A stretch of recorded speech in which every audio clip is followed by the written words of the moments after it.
Yadav films Bhojpuri Sonu Chamoli.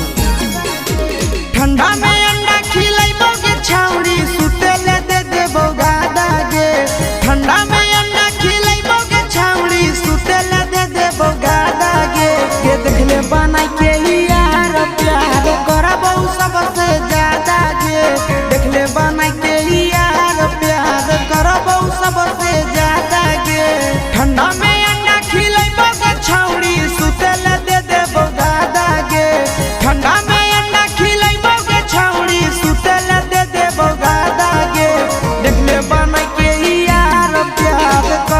सबसे ज्यादा के देखले बन के यार प्यार करबो सबसे ज्यादा के।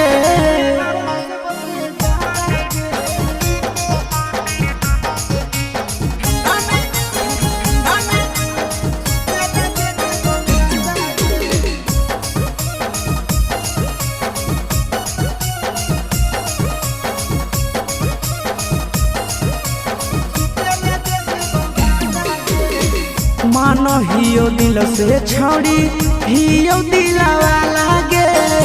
कतही नहीं मिलत हो ऐसन प्यार करे वाला गे। अहे गे मानो हियो दिल से छौड़ी हियो दिलवाला गे। कतही नहीं मिलत हो ऐसन प्यार करे वाला गे। कुछ के कमी नहीं देबो के छौरी करहियो तोर से वादा गे। कुछ के कमी नहीं देबो के छौरी करहियो तोर से वादा गे। देखले बन के यार प्यार करबो सबसे ज्यादा गे। देखले बन के यार प्यार करबो सबसे ज्यादा गे।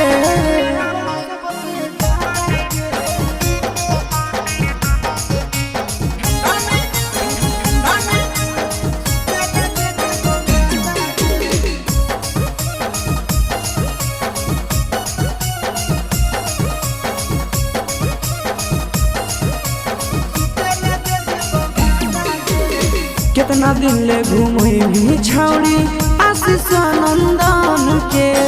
कोई भी हमर सुख छौड़ी खुश रहतो मन गे। कितना दिन ले घूमी छौड़ी आशीष नंदन के।